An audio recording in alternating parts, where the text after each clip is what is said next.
Vou pedir ali para a Bianca ler para a gente, do 1 ao 7. A Bianca poder ler para nós. Está ouvindo bem? Eu estou ouvindo perfeitamente. Do 1. Que todos estejam sujeitos às autoridades superiores, porque não há autoridade que não proceda de Deus. E as autoridades que existem foram por ele instituídas. Assim, aquele que se opõe à autoridade resiste à ordenação de Deus.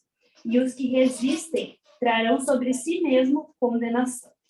Porque os magistrados não são para temor, quando se fazem o bem, e sim quando se fazem o mal. Você quer viver sem medo da autoridade? Faça o bem e você terá louvor dela, pois a autoridade é ministro de Deus para o seu bem. Mas, se você fizer o mal, então tenha medo, porque não é sem motivo que a autoridade traz a espada, pois é ministro de Deus, vingador, para castigar quem pratica o mal. Portanto, é necessário que vocês se sujeitem à autoridade, não somente por causa do temor da punição, mas também por dever de consciência. É por isso também que vocês pagam impostos, porque as autoridades são ministros de Deus, atentando constantemente a esse serviço. Paguem a todos o que lhes é devido. A quem tributo, tributo. A quem imposto, imposto. A quem respeito, respeito. A quem honra, honra. Amém, amém. Muito obrigado, Bianca. Então, é importante a gente entender esse contexto, né? O quão desafiador é essa palavra que Paulo está trazendo para os irmãos de Roma. Porque a gente precisa entender que tipo de autoridade que eles estavam submetidos nesse momento. Então, a autoridade que eles estão submetidos nesse momento é a autoridade do Império Romano.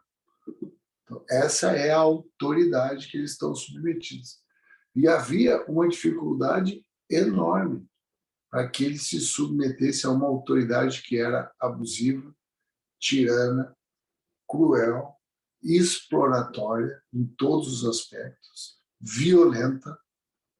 Então, havia muita dificuldade para se falar em submissão àquela autoridade que, naquele momento, tinha a vigência sobre a igreja cristã, que estava começando, né? E, então, é importante também que Roma era o coração do Império Romano. Então, ali que residia o imperador, né? Ali que estava a mais alta camada, a mais alta casta de autoridade do Império Romano, residia em Roma. E é importante a gente saber essa estrutura hierárquica do Império Romano. A estrutura hierárquica era o imperador, acima de tudo. Inclusive, agora a gente vai ver que ele era um deus, né? Mas era o imperador, acima de tudo. Depois, abaixo dele, vinham os governadores das grandes províncias. Aí que a gente tinha ali, né? Pilatos, Herodes, que eram esses que governavam grandes camadas, grandes pedaços geográficos de terra onde pessoas moravam. Então, abaixo do imperador tinham esses governadores, depois tinha os procônsules. Acho que é importante tu escrever isso, os procônsules. Tinham também os procuradores, tinham os prefeitos, tinham os juízes e os magistrados. E, por último, a nível de autoridade, tinham as autoridades militares, que eram os conhecidos centuriões. Mais conhecido aquele centurião, lá em Mateus 8, que vai conversar com Jesus, né? Fazendo ali, intercedendo ali por um servo que está paralítico. E tem o mais conhecido, quem sabe, a nível de igreja da Nova Aliança, é o Cornélio, que é aquele centurião de Cesareia, que era temente a Deus. Então, essas são as camadas de autoridade muito bem definidas, muito bem organizadas do Império Romano, que dita para nós camadas do inferno que são muito bem definidas, muito bem organizadas, são potestades, principados e hostes espirituais que estão muito bem colocadas na humanidade para poder trazer tentação a partir da concupiscência do homem. Então, era assim que funcionava. E para eles era muito difícil, né? Porque dentre esses povos dominados, um povo que era muito forte, estava sob o domínio desse Império Romano, mas era muito forte, era um povo que tinha uma ascendência política muito grande, eram os judeus. Os judeus eram um povo que trazia muita dificuldade para o Império Romano se sobrepor sobre eles, porque eles tinham um rigor, né? Eles tinham uma fidelidade pela lei deles, eles tinham uma fidelidade muito grande e os romanos já tinham entendido que se eles arrumassem problema com os judeus, era problema e problema feio, porque eles eram capazes de morrer pelo Deus deles. Então, eles tinham dificuldade. Então, por conta dessa força judaica, isso é bom tu escrever também, a nível histórico, é muito bom a gente saber isso. Por conta dessa força da comunidade judaica, eles alcançaram alguns favores, algumas isenções. Por exemplo, uma isenção que eles tinham, eles não eram obrigados a seguir a religião do Império. O Império tinha uma religião, apesar de eles serem pagãos, ou seja, promíscuos a nível de religião, eles tinham vários deuses, mas havia uma religião oficial. Qual era a religião oficial do Império Romano? Alguém se arrisca aí? Alguém quer ter participação aí? Qual era a religião oficial do Império Romano? Qual que tu imagina que seja a religião oficial?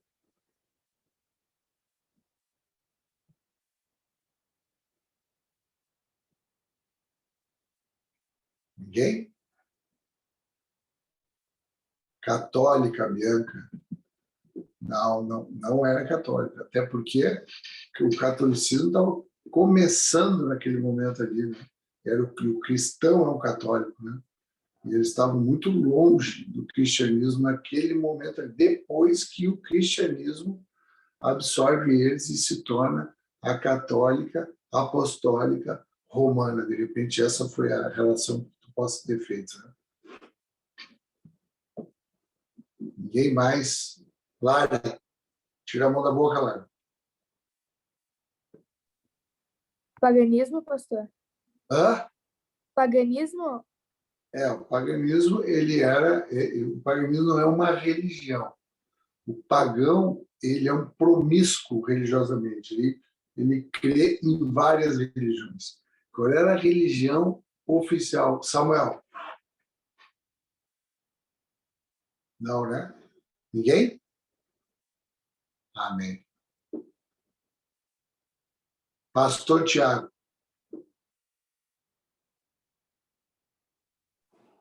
Agora, tira o eco aí, filho. Foi até com eco a resposta aí. Vou chutar, pastor. Isso. Helenista? Isso aí. O que é helenista, pastor Tiago? Oh, Jesus.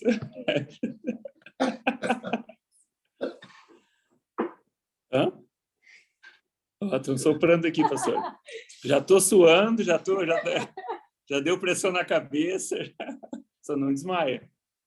Como é que eu vou explicar? Eu estudei isso aí.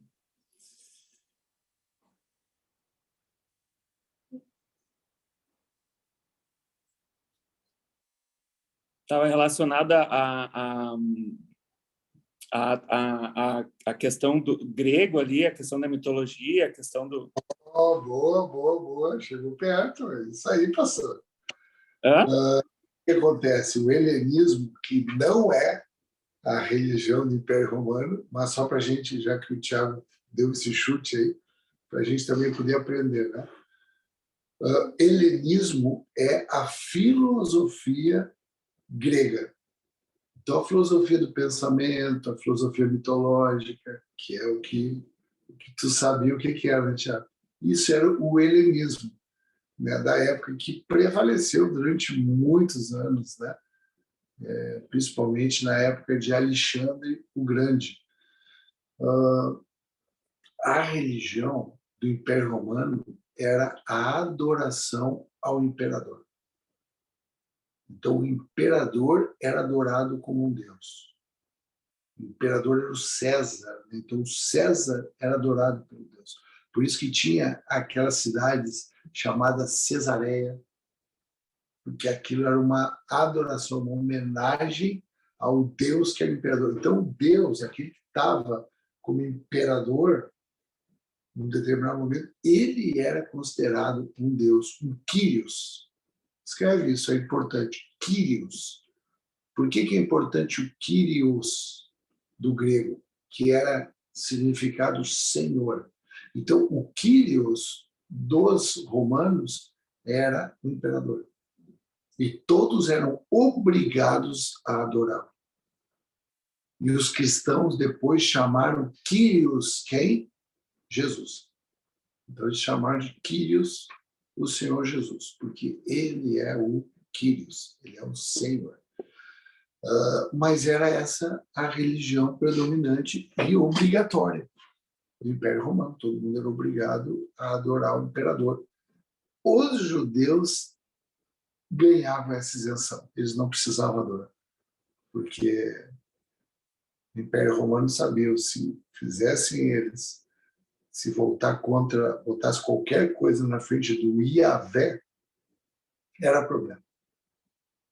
Era problema porque o Iavé para eles era outra isenção que eles tinham também, né, que eram as regalias por conta da força política que eles tinham, porque eles eram os malucos, eles eram os loucos, eles eram os revolucionários. Outra isenção que eles tinham era não precisavam trabalhar nos sábados. Isso era uma coisa muito atípica. Eles não precisavam trabalhar no dia do sábado. Então, qualquer judeu ele estava isento dessa obrigação. Isso era lei. E uma outra questão também, eles não eram obrigados a prestar o serviço militar. Eles não eram obrigados a prestar, a ter que ser alguém disponível para o exército romano. Né? Por quê? Porque uma das coisas que eles não podiam, porque eles não podiam trabalhar no sábado, então eles não poderiam treinar no sábado, então. Mas o fato é que eles tinham essas regalias, por quê? Porque para eles fazer uma revolução era muito rápido. Os judeus tinham até um partido que chamava-se Zelotes, que era um partido revolucionário, eles estavam toda hora incitando as pessoas contra o império. Então, eles estavam causando sempre problema, tumulto, estavam sempre, esse era um partido, eram umas pessoas, como tinha os fariseus, como tinham os saduceus, tinham os zelotes, dentre outros, que esses zelotes tinham a característica de estar sempre revolucionando. E muitas vezes aconteceu isso, né? Muitas vezes aconteceu isso. A revolução a partir dos judeus. Quem sabe a mais famosa dela é a Revolta dos Macabeus, que foi 250 anos antes do advento de Jesus Cristo. Uma revolta, quando o helenismo da época, pastor Tiago, começou a impor algumas coisas para eles, e aí onde apareceu os fariseus, que quer dizer separados. Porque daí eles se separaram em revolta, na revolta dos Macabeus, e acabaram. Mas, enfim, isso já é uma outra história.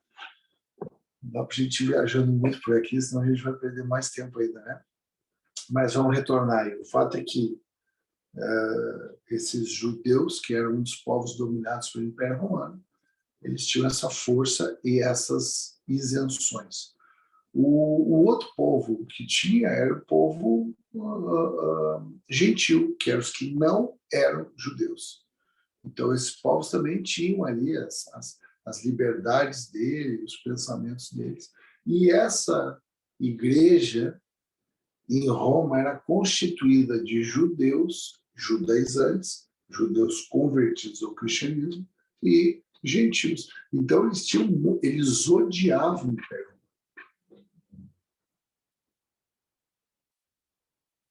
Eles tinham um verdadeiro ódio pelo Império Romano. Era essa que era a relação que eles tinham com a autoridade. Então, por isso que Paulo começa com muita veemência, falando nos primeiros versículos que tem que respeitar a autoridade.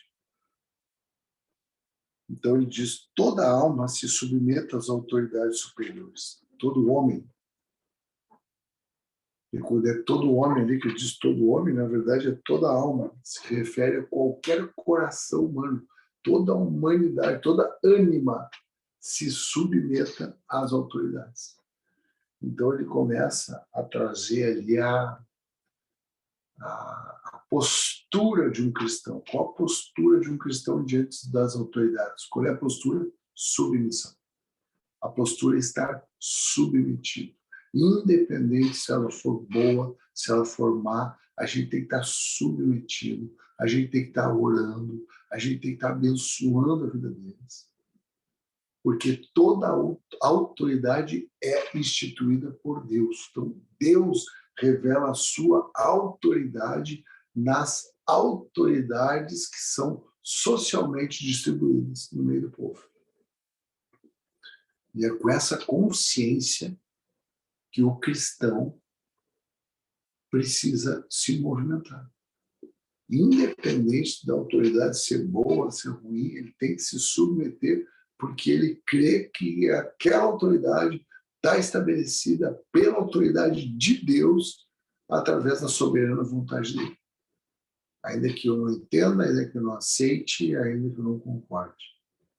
Porque ele está dizendo que não é essa autoridade humana que vai prevalecer, mas a minha vontade.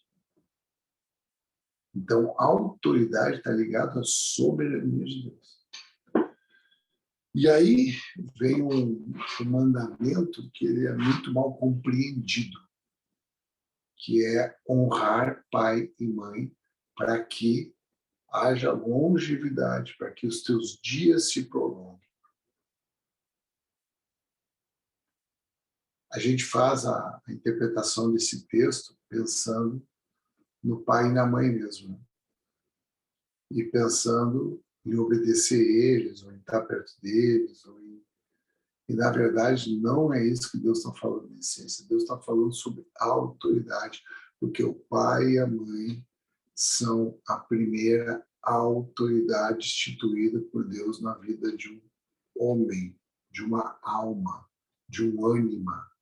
O pai e a mãe são as primeiras autoridades. O que quer dizer honrar eles? Quer dizer compreender a postura deles, independente de qual seja. Porque aquilo foi a partir da soberana vontade de Deus. Então a gente olha para aquilo ali e se submete em honra, querendo dar sentido àquilo que aconteceu.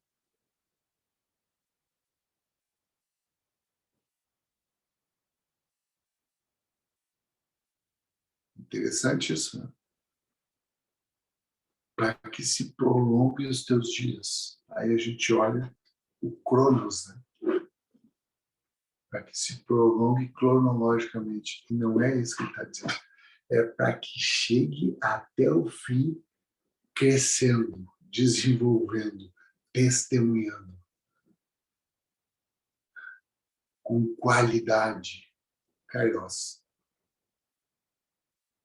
Então, observa as autoridades a partir do primeiro momento, que é o teu pai e a tua mãe, vai observando até então, no teu desenvolvimento, porque observando esse princípio, tu está protegido de ser rebelde, orgulhoso, prepotente, independente, subversivo.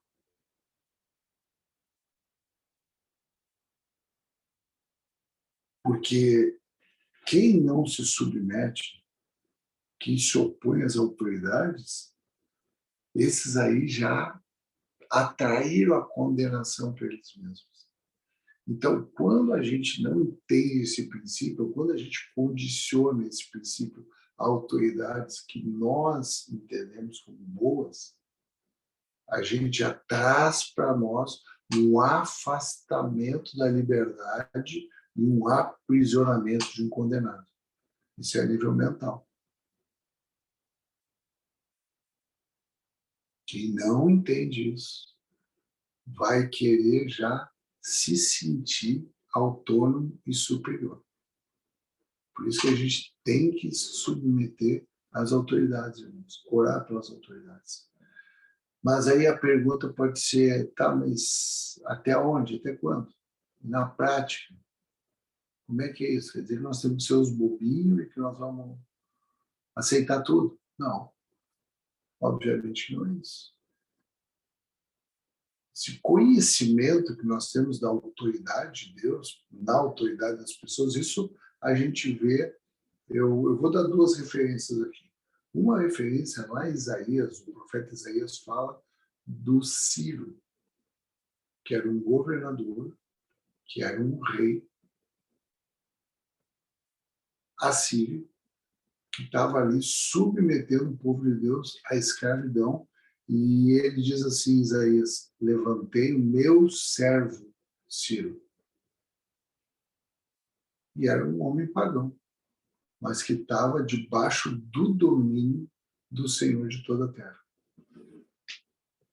Porque é para que se cumpra o propósito de Deus que as autoridades elas são instituídas. A gente vê isso também lá em João,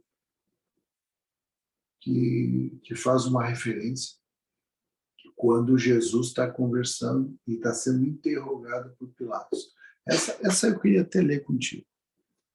Ali, no Evangelho de João. Abre comigo aí. Vamos ler isso. No Evangelho de João, no capítulo 18.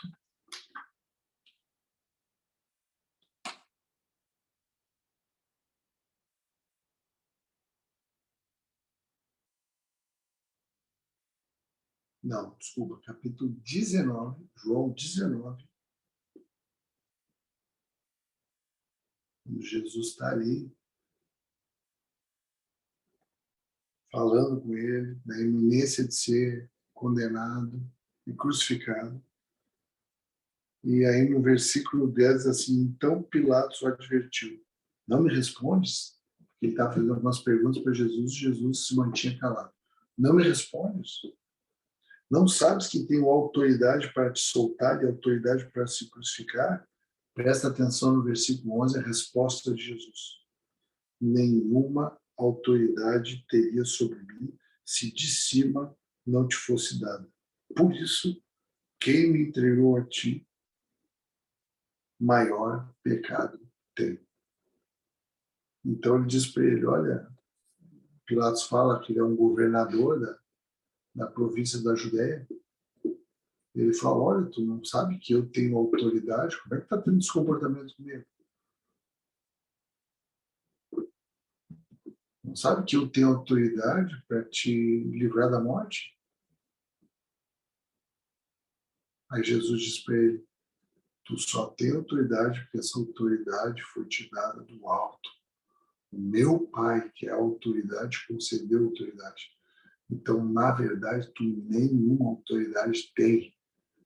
Ele estava isentando Pilatos daquela responsabilidade por ignorância.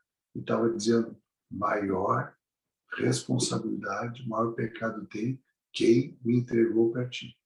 Porque tu não tem ideia do que está acontecendo. Eles deveriam ter. Os judeus. Então, aí, ele refere à autoridade, né?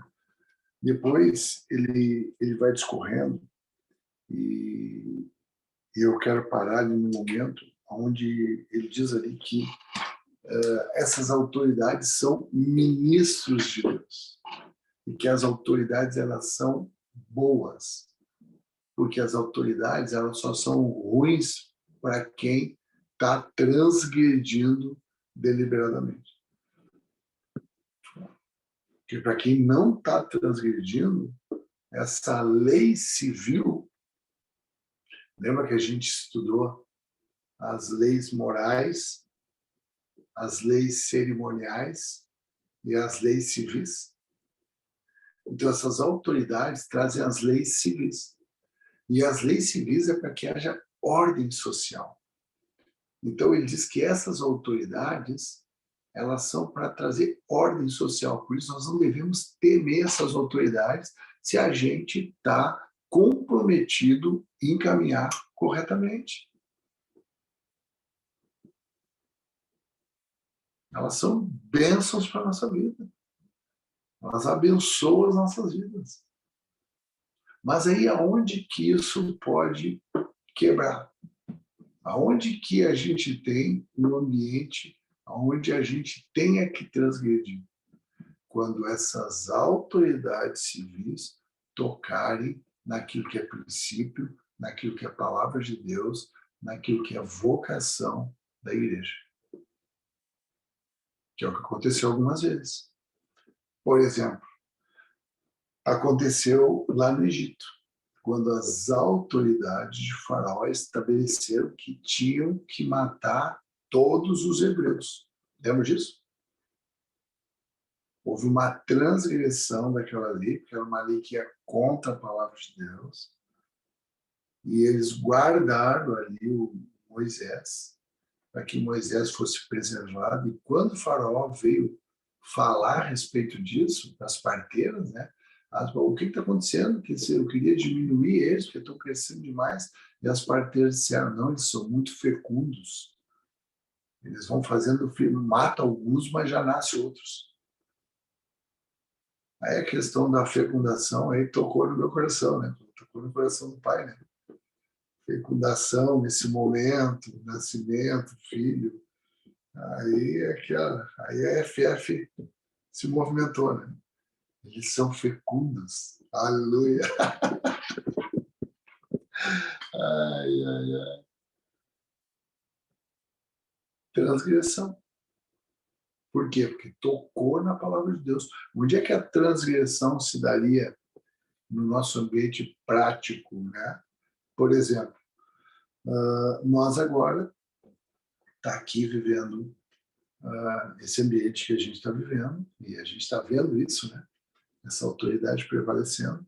E aí, daqui a pouco, começa a apertar. E aí eles começam a obrigar aos pastores a fazer casamento homossexual, homem com homem. Alguém chega para mim, a lei agora mudou, e a lei agora permite, e aí eles vêm e me obrigam a fazer um casamento. Não vou fazer. O que vai acontecer? Vou preso. É isso que vai acontecer. É isso que tem que acontecer. Então, aí, nesse momento, a autoridade de Deus prevalece, porque tocou nos princípios do Senhor na vida da igreja. Enquanto estão falando no aborto, é aborto. Agora, no momento que vier uma legislação me obrigando a falar a favor do aborto, aí já vão ter que me prender. Então, nesses momentos, os momentos que a gente precisa afirmar e não se submete a essa autoridade. Amém? Graças a Deus. Vamos avançar um pouquinho para a gente poder ir finalizando essa sujeição às autoridades. Né? Quando diz ali que, visto que a autoridade é ministro, ali no versículo 4. É ministro de Deus, e aí depois repete, né? Para o teu bem, entretanto, se fizer o mal, teme, porque não é sem motivo que traz a espada. Quando ele fala ministro, ele está falando da palavra diácono, a diaconia, é o serviço. Então, está falando que essas autoridades, elas são diáconos, elas realizam um serviço para Deus. São ministros de Deus. Pois o ministro de Deus, vingador para castigar o que pratica o mal. Porque quando fala ali, traz a espada, não está falando da espada para assustar, para bater, está falando de decapitação, está falando de arrancar a cabeça. Esse é o sentido, do trazer a espada nesse ambiente do Império Romano. Então, esse diácono, esse ministro de Deus, ele traz esse juízo nas suas mãos, né? E para finalizar, ele vai dizendo que tem que obedecer a essas autoridades, que para quem tiver que pagar tributo, paga tributo, porque eles são ministros de Deus. E se tiver que pagar imposto, imposto. A quem respeita, dá respeito, a quem honra, honra. Então, ele fala duas seções de duas palavras. Ele fala tributo e imposto, e ele fala respeito e honra. Então, ele fala duas coisas objetivas e duas coisas subjetivas, que é onde anda, e para nós, que estamos com o Kairos e o Cronos muito vivos, né, no nosso coração, tributo e imposto, Cronos, respeito e honra, Kairos. Como que a gente, né, entrega isso para as pessoas que têm essa expressão? Tá? Cobrou tributo, tributo. A gente paga tributo. Cobrou imposto, imposto. Aconteceu isso, né? Quando perguntaram para os discípulos, tá, vocês não pagam imposto? E foram falar com Jesus. Jesus disse, vai lá, pega lá um dinheiro, um valor, e paga para mim e para ti. Ele falou para Pedro. Dá a César o que é de César, dá a Deus o que é de Deus. Queridos, essa questão, eu queria fechar, né, dando um testemunho, que eu acho que eu já falei, eu falei nas mulheres, isso eu acho. Já devo ter falado aí em algum fórum mais privado, o que nós vimos lá no Uruguai. Eu, a Cris, o pastor Tiago e a Aline. O Uruguai é um país que já vive debaixo do governo de esquerda há muito tempo. A igreja está completamente tocada naquele país. Droga legalizada, aborto legalizado. Não se pode pregar a palavra de Deus publicamente.